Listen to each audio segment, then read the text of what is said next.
Watu 240 nchini Tanzania wafikishwa mahakamani kwa tuhuma za uhaini zinazohusishwa na maandamano ya uchaguzi wa Oktoba 29, 2025. Kwa mujibu wa sheria za Tanzania, mashtaka ya uhaini hayana dhamana na adhabu yake ni kifo. Wengi wa wale waliofikishwa mahakamani ni vijana, na miongoni mwao ni mfanyabiashara Jennifer Jovin almaarufu kama Nifa, anayeshtakiwa kwa uchochezi wa kuhamasisha umma kununua barakoa za kuzuia moshi wa kutoa machozi wakati wa maandamano ya kupinga uchaguzi. Baadhi ya wanaoshikiliwa pia wanakabiliwa na mashtaka ya kula njama ya kutekeleza uhalifu na njama ya kuharibu miundombinu. Hii hapa kauli ya wakili wa washtakiwa Peter Kibatala. Kuna makundi matatu katika mahakama hii ambao wanashtakiwa na hayo mashtaka ya uhaini. Ni mazito.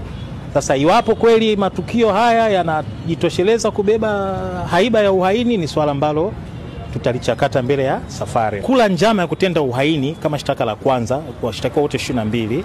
Halafu mshtakiwa wa pili mpaka wa 22 wameshtakiwa kosa la uhaini kwa sababu pamoja na mambo mengine waliharibu miundombinu mali ya serikali. Nifa peke yake ameshtakiwa kwa kutenda uhaini kwa sababu, kwa mjibu wa hati ya mashtaka, aliwahamasisha watu wanunue barakoa, sijui niseme kama neno sahihi, wanunue barakoa ili kujilinda na mabomu ya machozi. Mtu yote anaweza akawa na maoni sasa, hata kama sio mwanasheria, akawa na maoni iwapo hiyo ni uhaini au la.